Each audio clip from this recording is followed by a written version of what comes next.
much sights to show you, my children. Clive Barker returns to assist in the writing of this story from Boom Studios, and many such delights that it brings with it.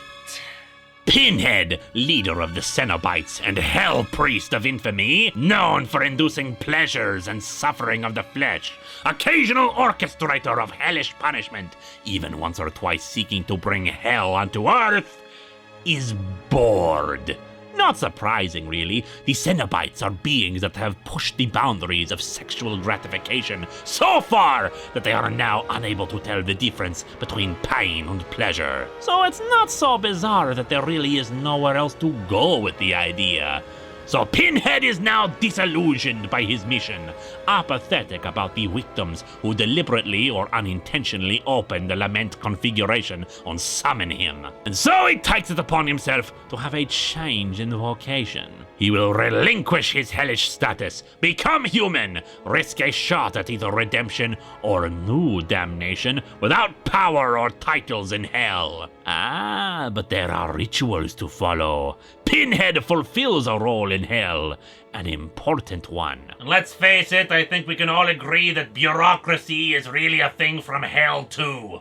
And as such, Pinhead must find a replacement for his position. And so he sets his plan in motion, and it involves his old, well, nemesis, I suppose you could call her, Kirsty Cotton. Ah, but Kirsty has not been idle during the last 25 years. Even if you ignore the events of the 6th Hellraiser movie, Hellseeker, Kirsty is not exactly an innocent soul. In the intervening time, she has assembled a group of harrowers, as it were, who seek to destroy any object like the Lament configuration, ones that summon demons. Her group is made up of those who have been touched by such objects. Marcus Ames, a priest who has left a snow globe, and the demon it summoned informed him that hell is not flames, but frost, and this chilly vision of hell froze his heart. Then there was Bethany Howard, a call girl who admired objects owned by a rich man who had hired her, including a broken music box, and upon activating it, summons forth a half-demon,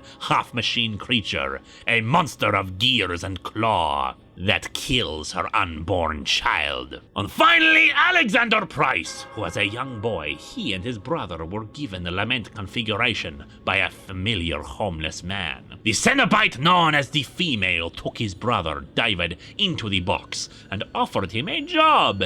He would be a facilitator, getting these artifacts like the box into people's hands. Every time the Lament configuration found its way to him, he would be allowed to see his brother, and each time his brother begged him to stop. It is only when he almost gives the box to another pair of children that he finally breaks his contract, allowing his brother death and never having to see the objects again, except to hunt them down and destroy them.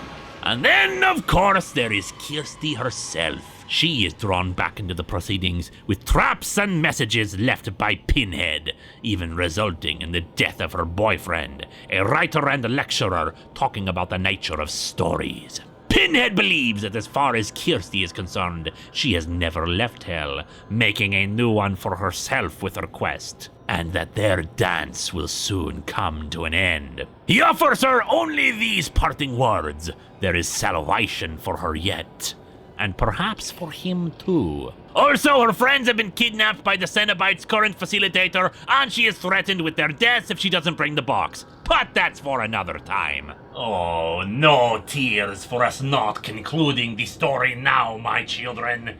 It's a waste of good suffering. We shall return to it someday, though, for this is indeed for your eyes.